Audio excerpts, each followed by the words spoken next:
As far as I know, the first state summit following the President's Summit, and I think that's a great credit to your governor and to the state of Kansas to be doing that. At least your timing's good.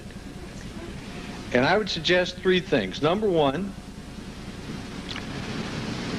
find out what's really going on, because I don't think most people know what's going on in schools, how children are growing up, or what's really going on in the world.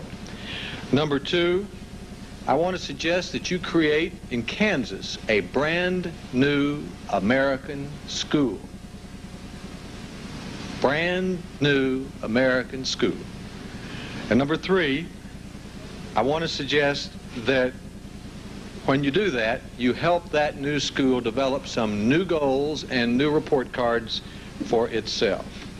I would go down to the maternity ward of the local hospital, or whatever you call the part of the hospital where the nurses are, who are there when the babies are born, and find out how many babies are born out of wedlock, how many babies are born with single parents, just so you know that.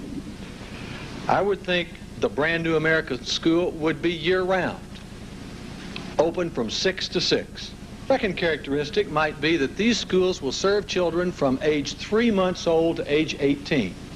That may be a shocking thought to you, but if you were to do an inventory of every baby in your community and think about what the needs of those babies were for the next 4 or 5 years, you might see that those needs might not be served any other way. They have to be served in some way, and maybe around the school.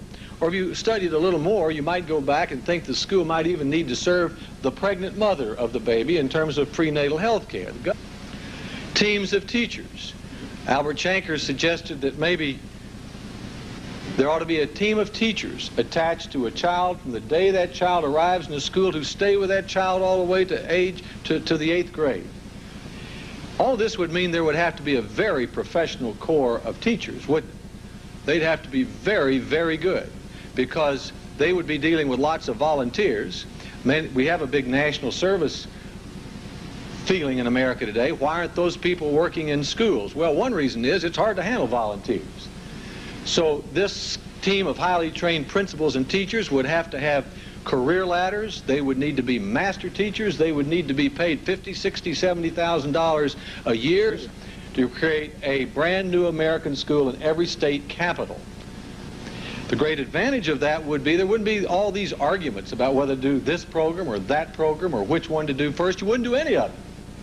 You would create one school, and you'd give the responsibility to one person who would form one team, and you give them 1 year or so, and if they succeeded, then all the rest of us would want to be in that school too, wouldn't we? And so